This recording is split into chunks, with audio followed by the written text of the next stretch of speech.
So you're allowed one person with you in the room while you're getting the operation done. And I truly wanted that person to be my husband, but I knew and he knew that he couldn't handle it. He's the type of guy that he doesn't like seeing me in any type of pain whatsoever. He gets really emotional and hurt about it. And him seeing me through this whole labor process as it is already was already hurting him. So for him to be in the room with me while I was getting the surgery done, I know that he wouldn't have been able to handle it and he wouldn't have taken it very well.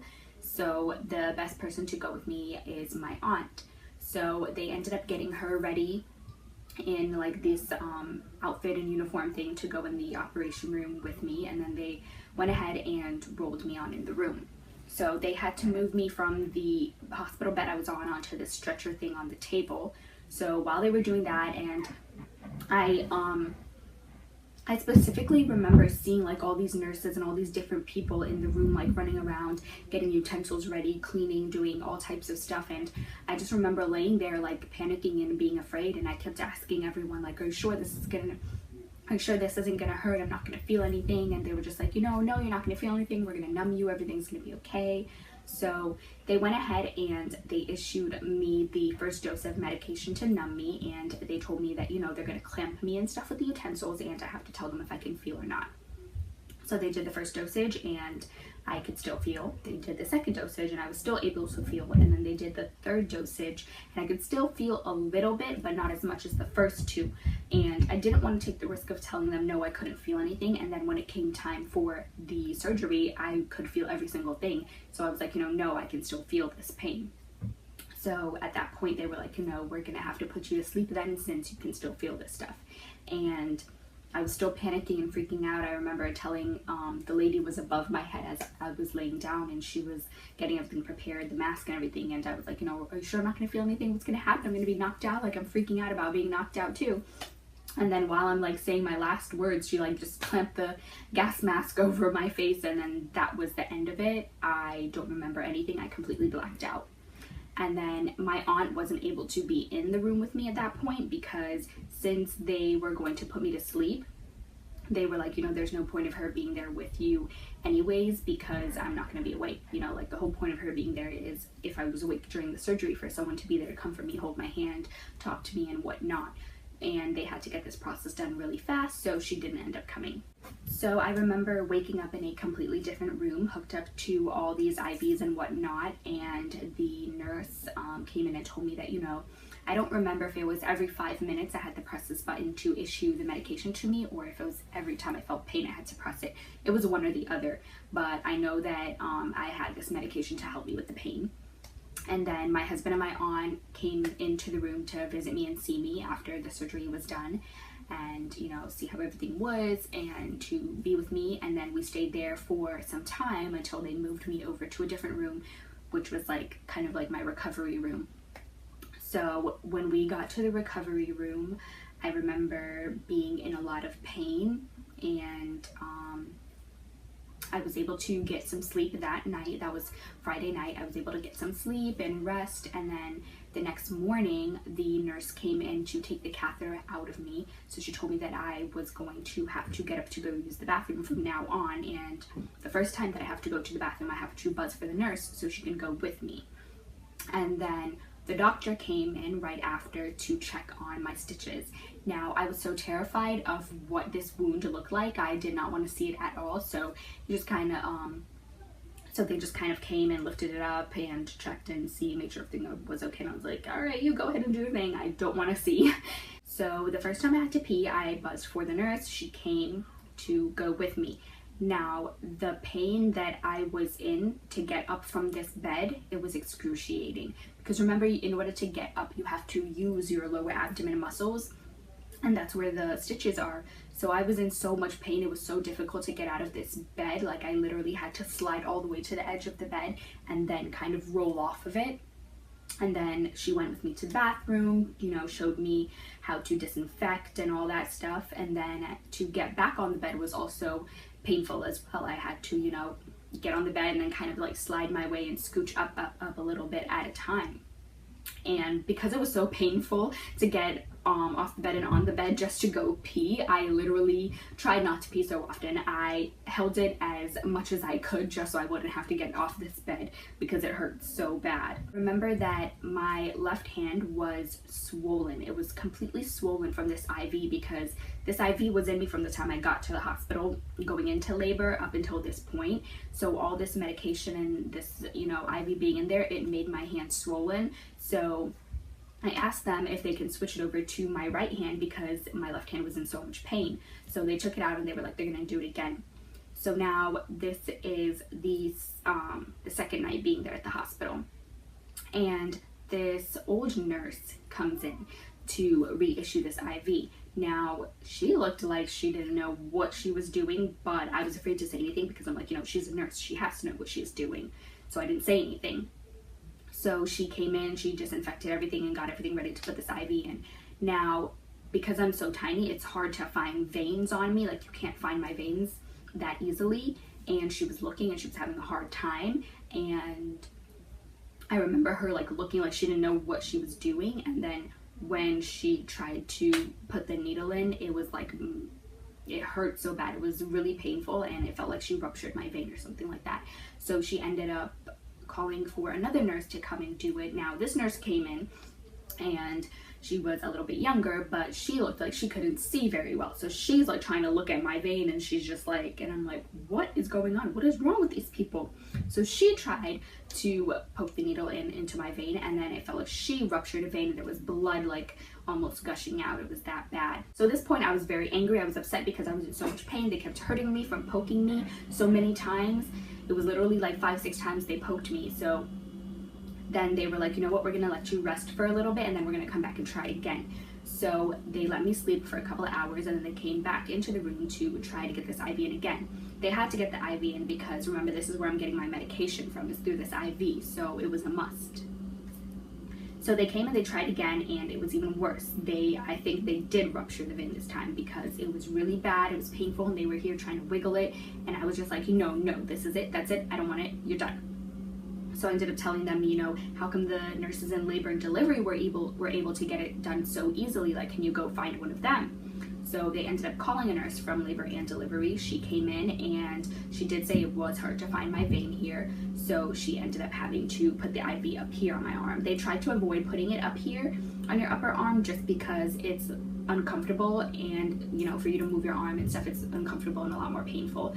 But that's just where I ended up having to get it done. So now they ended up bringing baby into my hospital room. So because I was running this fever and they had to do this C-section, I couldn't get to see the baby right away. They had to take her to the NICU in order to check and make sure that everything was okay with her because I was running the fever. So she was in there for about 2 days. I didn't get to see her until this day she came in. And I specifically remember when they brought her in, I was just so mesmerized. My heart just filled with so much joy seeing how precious she was just laying there. She was the most beautiful thing in the world. And this nurse came in to check on me and stuff, and then she told me that I had to start getting up and walking. Now, hearing this, I was terrified because I was already in so much pain just trying to go to the bathroom, and now you're telling me I have to walk. But she did explain to me that I have to be able to walk and move around in order for them to discharge me and when I get home so I can take care of my baby, which did make a lot of sense. So I did try to get up off the bed and I would use my my IV stand and kind of like use it to walk back and forth up and down the hallway in the hospital to try to get better. Like, I didn't want to stay here any longer. It was really uncomfortable being there and sleeping and I just wanted to go home already. So that night, this is the first night that baby is spending with me in my room, and she cried and cried and cried her lungs out. She was hungry. She cried and cried her lungs out because she was hungry. What happened earlier in the day was I tried to breastfeed and it just didn't work out. She would not latch on and she did not want it. And it wasn't my fault because she was in the NICU for those 2 days. They had to feed her formula. So I feel like she got used to that. And then when I'm trying to breastfeed her now, it's like completely different and it's hard and she just didn't have it. So she was hungry, and I kept trying and she just didn't want to. So we kept telling the nurses, you know, to give us formula to feed her, and they were getting angry with us because they wanted me to breastfeed. But I'm like, you know, I'm trying and she doesn't want me to. So what do you expect me to do? Like, do you want her to just sit here and cry and be hungry? Like, there's nothing I can do if she doesn't want to do it. At that point, that was kind of a low for me. I was feeling very hurt and very sad because I just felt like she didn't know who I was because she spent 2 days away from me. We didn't get to have that bond right away. We didn't get to have that skin to skin. I felt really hurt and sad that she didn't know who her mom was. Like, she didn't know who I was. And like, when I would hold her and try to breastfeed her, like, it was really depressing because I just felt hurt thinking like, you know, this little baby doesn't know that I'm her mom. And then I also felt hurt because I couldn't really hold her and like hug her like I wanted to because I was in so much pain from the stitches and it hurting so bad that I couldn't really like pick her up and lift her. So all of that kind of led to my depression and being sad and feeling the way I felt. Like, I knew deep down inside that, you know, obviously she knows who her mother is because she was in me. She could hear my heartbeat, she could hear my voice and stuff while she was inside of me. But physically seeing her and then seeing the way she acted, like, that's just how I felt at the moment, and I couldn't help that feeling. So we got discharged from the hospital on Monday afternoon, like late evening, like around 4 or so. We got discharged and we were able to come home. So I remember the car ride home was terrible because my stitches hurt so bad, like all the bumps and ups and downs on the road. I was literally sitting in the car. It was winter time. It was, you know, it's February, so it was cold. So I had like my big coat on with my hoodie over in the car, and I just remember sitting there in the passenger seat crying because like it hurt so bad to go over all these bumps and stuff. Like, my stomach hurt so bad. And it was like jiggling and moving all over the place, and it just hurt really bad. And I was crying to myself. Like, no one knew I was crying. My husband was driving and my aunt was in the backseat with the baby, so nobody knew I was crying. I was completely silent until we pulled up in front of our house, and then my aunt went in the house, my husband took the baby in the house, and then he came back for me. So when he came back for me, he cracked open the door. That's when he saw like my face full of tears. So he was like, you know, what's wrong? What happened? And I'm like, you know, my stomach hurts so bad from the drive. And he's like, I'm sorry, I really tried to drive as easy as I could. I tried to avoid all the bumps and everything. I'm so sorry. And I was like, no, I know, it's okay. It just hurts. So then he helped me. He tried to help me into the house. So there's 2 entrances. We could go either the front way, which is going up 1 flight of stairs into the front door, or we could go through the back, which is going down 1 flight of stairs. So we tried to go through the front door. So when I took that first step on that, when I took the first foot to put it on the first step, I was in so much pain. I literally felt like passing out, falling to my knees on the ground. The pain that I felt from lifting my foot up onto that staircase was excruciating, and I didn't know that I couldn't climb stairs. So after I felt that pain, I broke down in tears, and my husband was like, okay, no, we're not gonna do this. So he ended up holding me and trying to walk with me to the back side of the door, and then we tried to go down the staircase, and that hurt so bad too, to even try to go down the staircase. And he couldn't carry me because where the staircase is through the back entrance, it's very like narrow. It's very narrow, so he can't carry me. So he just kind of helped me like lift my weight up on one side, and I just kind of like eased my way down the staircase. The rest of the recovery process was less difficult, but it was still kind of hard because I was in a lot of pain from the stitches. So it was hard to do things for baby, which I'm very thankful that my aunt was here. She was only supposed to stay for 2 weeks, but she ended up staying longer because of the situation, you know, with the baby not coming on time, and then with me ended up having to have a C-section. She knew that it was going to be difficult for me, so she ended up staying longer to help me with the baby, which I'm so thankful for that she was here, because I couldn't have done it on my own. And then for my husband to, you know, take off of work for such a long time would have been difficult for him as well. So we're very grateful and thankful to her that she was here, that she was able to help us and, you know, help me with the baby, do things for her while I rested and tried to recover. And I'm also grateful that she showed me, you know, all the little tips and tricks that she knows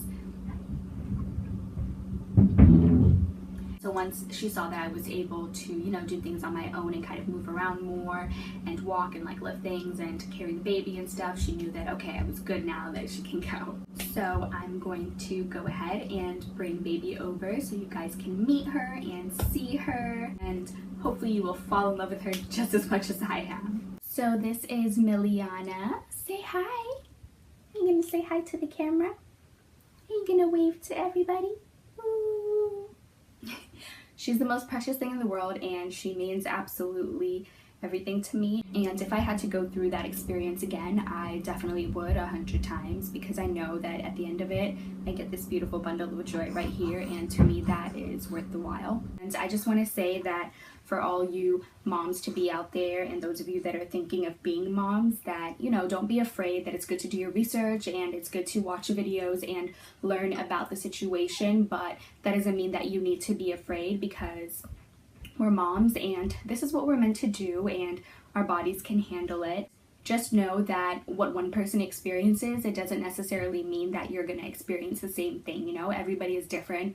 All women's bodies are different, and we all experience pain at a different level. Know that, you know, the doctors and the nurses all are gonna do what's best for you and what's best for the baby. Just know that at the end of the road that you end up with a beautiful baby, and when you hold them and look at them, that, you know, it just makes everything better in the whole world. And I just wanted to share my experience with you guys, so that way you guys can learn from it and get a little bit of insight of what happened to me and what I went through. And I just want to say that I love you guys so much. You mean the world to me. Thank you all so much for supporting me. I want to give a big shout out to my husband and to my aunt for being there for me throughout this whole experience, and for really supporting me and having my back. You guys did an amazing job, and I couldn't ask for anyone better to be there with me in the hospital and give me the courage and strength to get through it. You guys are amazing, and I love you both so much. So if you're not already, don't forget to subscribe to my channel, hit the red button and the notification bell so you guys get notified every time I upload a new video. And if you have any questions or comments, please feel free to leave them in the comment section below. I do read through them and get back to you guys as best as I can. And we just want to say that we love you all so much. We appreciate you guys for hanging out with us today. We will catch you in the next video. Say bye.